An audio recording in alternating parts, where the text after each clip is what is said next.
샬롬, 사랑하는 이글스필드 가족 여러분, 주님께서 주신 복된 날입니다. 2022년 9월 29일 목요일, 우리가 함께 묵상할 말씀은 사무엘하 7장 1절에서 17절까지입니다. 여호와께서 주위의 모든 원수를 무찌르사 왕으로 궁에 편안히 살게 하신 때에 왕이 선지자 나단에게 이르되, 볼지어다, 나는 백향목궁에 살거늘 하나님의 궤는 휘장 가운데에 있도다. 나단이 왕께 아뢰되, 여호와께서 왕과 함께 계시니 마음에 있는 모든 것을 행하소서 하니라.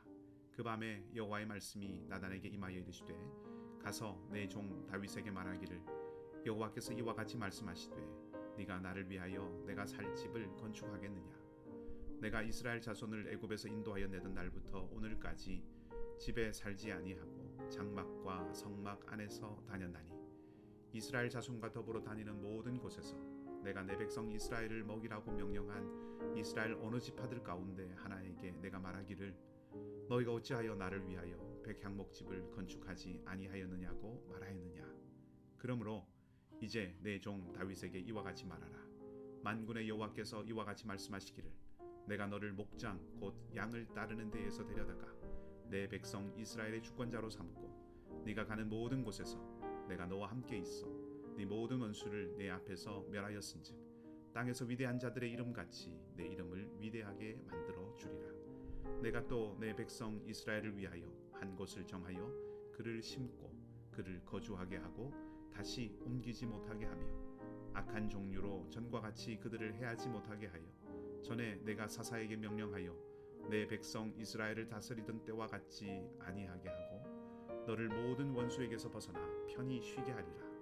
여호와가 또 네게 이르노니, 여호와가 너를 위하여 집을 짓고 네 수완이 차서 네 조상들과 함께 누울 때에 내가 네 몸에서 날 내 씨를 내 뒤에 세워 그의 나라를 견고하게 하리라.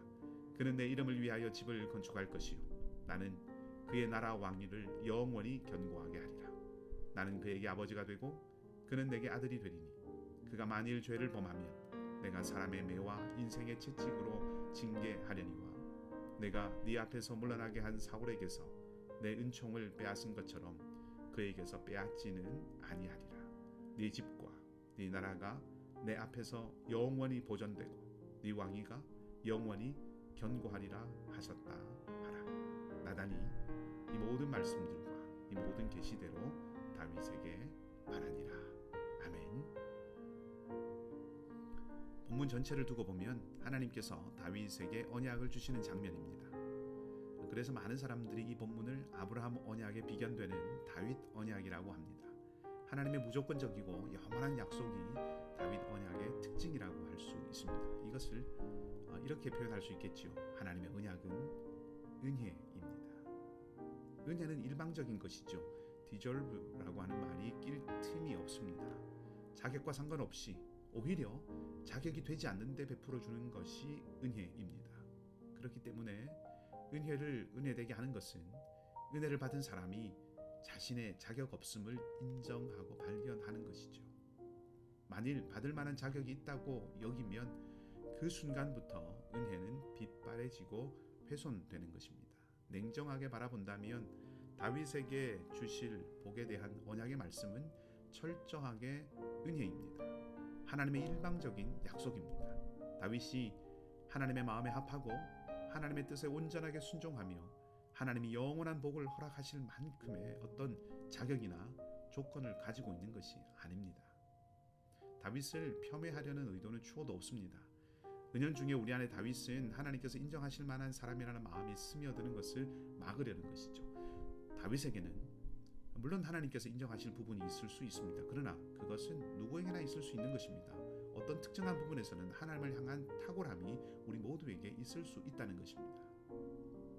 우리는 다윗이 자신의 왕궁에 비해서 너무나도 초라한 언약궤를 모신 장막, 성막 대신에 보기에도 좋고 정성과 노력이 더 많이 들어간 성전을 짓겠다고 한 마음을 하나님께서 귀하게 여기셔서 네가 나를 위해서 집을 짓는 것이 아니라 내가 너를 위해서 집을 지어주겠다 하신 것으로 본문을 읽곤 합니다. 다윗에게 하나님을 향한 그런 열심과 선한 뜻이 분명히 있습니다. 그러나 그것이 하나님이 다윗에게 언약을 주시게 한 이유는 아닙니다. 다윗의 태도와 마음은 선하지만 그것이 은혜와 복의 조건이 되는 것은 아니라는 것입니다. 다윗도 아브라함도 모세도 다니엘도 에스더도 룻도 우리도 모두 하나님의 일방적인 은혜의 수혜자입니다. 그것을 잊지 않아야 합니다. 그런 관점에서 오늘 본문을 읽어가다 보면 가장 눈에 띄는 것은 하나님의 주권입니다. 1절은 여호와께서 주의 모든 원수를 무찔렀다고 말합니다. 다윗과 그의 군사가 아니고 요압도 아닙니다. 그리고 하나님께서 다윗을 궁에 편안히 살게 하셨습니다. 그 무렵에 다윗이 선지자 나단에게 질문을 하지요. 나는 백향목 궁에 살거늘 하나님의 궤는 휘장 가운데 있도다. 다윗은 성전을 짓고 싶어 합니다. 나단이 대답합니다. 여호와께서 왕과 함께 계시니 마음에 있는 모든 것을 행하소서. 성전을 짓겠다는 다윗의 계획에 동의하는 것입니다. 아마 다윗은 마음이 편안해졌을지도 모르겠습니다. 자신의 왕궁은 레바논의 백향목으로 지었는데 하나님의 궤는 임시 거처라고 할 수도 있는 장막에 있습니다. 이제 성전을 지으면 모든 것이 다 안정적이 되겠지요. 그런 계획을 선지자인 나단이 동의합니다. 동의라기보다는 다윗은 하나님의 허락을 받았다고 생각할 수 있지요. 그런데 여기에 반전이 있습니다. 4절은 그 밤에 라고 시작합니다. 다윗이 마음에 있는 것을 말하고 나단이 그것을 승인한 일이 있었던 바로 그날 밤입니다. 하나님께서 나단에게 나타나십니다. 그리고 다윗에게 전해야 할 말씀을 주십니다. 16절까지 이어지는 하나님의 말씀의 요지는 놀랍게도 다윗이 지으려는 성전을 거절하신 것입니다. 그리고 도리어 하나님께서 다윗에게 집을 주어 주시겠다는 내용입니다. 성전을 거절하시면서 하시는 말씀은 하나님은 집에 살지 않고 장막과 성막 안에서 다니시는 분이라는 것이었습니다. 여기서 다닌다는 것은 통치한다는 뜻이라고 할 수 있습니다. 이스라엘이 왕을 달라고 요청했을 때 왕이 너희 앞에 출입한다 이렇게 사무엘이 말했는데 그때 출입한다는 말이 5절에 다닌다는 말과 같습니다. 왕이 출입한다는 것이 다스림을 의미하는 것이죠. 참고로 에덴 동산에서도 하나님께서 거니셨다고 했는데 그것도 같은 맥락으로 볼 수 있습니다. 이 하나님의 말씀에서 핵심적인 것은 하나님은 이방의 신들처럼 신전에 앉아서 경배를 받고 대접받는 존재가 아니라 백성들 사이를 다니시면서 그들의 삶의 현장 사이를 다니시면서 그들을 돌보고 다스리는 분이라는 것입니다. 후에 기회가 주어지면 이 부분에 대해서는 조금 더 말씀을 드리도록 하겠습니다. 결국 다윗과 나단이 뜻을 모았던 바로 그 밤에 하나님께서 나타나셔서 하신 일은 다윗이 계획하고 나단이 허용한 그 일이 하나님의 뜻에 맞지 않는 일이라고 하시고 다윗과 나단을 교정해 주신 것입니다.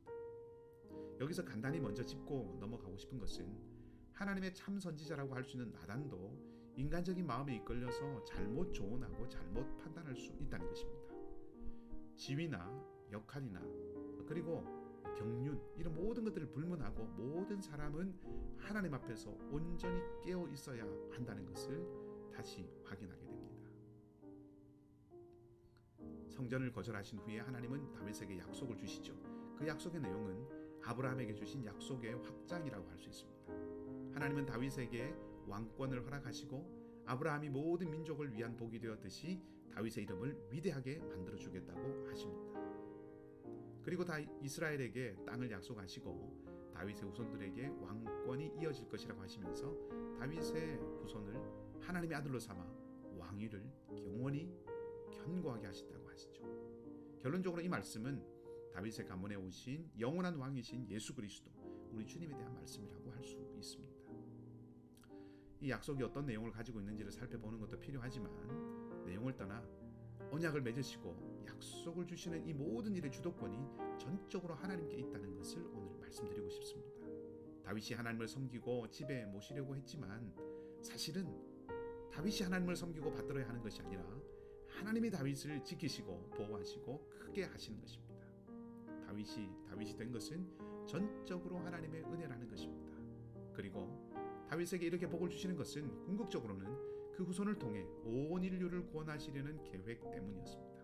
어떤 의미에서 다윗은 어쩌면 본의 아니게 하나님을 성전이라는 집에 머무시는 분으로 대하게 될 뻔했지만 그 일을 계기로 하나님은 오히려 하나님이 누구이신지를 알려주셨습니다. 백성들 사이에 운행하시면서 돌보시고 다스리시는 하나님, 그리고 영원한 구원의 계획을 세우시고 이루시는 하나님이신 것을 보이신 것이죠. 그 은혜로 우리도 구원을 얻은 것입니다. 구원의 은혜뿐 아니라 우리의 삶에서 누리고 얻은 모든 것들도 하나님의 주권적인 은혜의 결과입니다. 이것을 기억하고 믿음으로 받아들이는 사람은 겸손하게 주님과 동행할 수 있습니다. 그리고 그 삶은 하나님이 끝까지 함께 하시는 삶이 될 것입니다. 오늘 은혜의 기회를 주신 이 날이 하나님 앞에서 하나님의 주권을 고백하고 하나님의 은혜를 고백하며 그 은혜와 복을 세상에 흘려보내는 아름다운 삶이 되시기를 주님의 이름으로 간절히 축복합니다. 함께 기도하겠습니다. 모든 능력의 아버지 하나님, 오늘도 주신 새날 동안 저희를 하나님의 품에 품어주시고 능력의 팔로 안아주셔서 오직 하나님의 길로 인도해 주시옵소서. 그리고 우리가 오직 은혜로 살 수 있음을 다시 한번 고백하게 하여 주시옵소서. 간구하는 기도의 제목 위에 주님의 은혜를 부어주시고 합력하여 선을 이루시는 주님의 인도하심을 따르게 하여 주시옵소서. 오늘도 상한 심령으로 눈물의 제목을 가진 모든 사랑하는 형제 자매들 가운데 주님께서 자비를 베풀어 주시고 은총을 내려 주셔서 눈물은 소망이 되고 절망은 찬송으로 변화되는 역사를 보게 하여 주시옵소서. 살아계신 하나님이 힘이시고 능력이시고 구원이심을 다시 한번 확인하고 다시 한번 선포하는 오늘의 은혜가 있게 하여 주시옵소서. 모든 것을 감사드리며 좋으신 주님 예수 그리스도 이름으로 기도하옵나이다. 아멘. 말씀을 기억하시고 자유롭게 기도하시기 바라고요.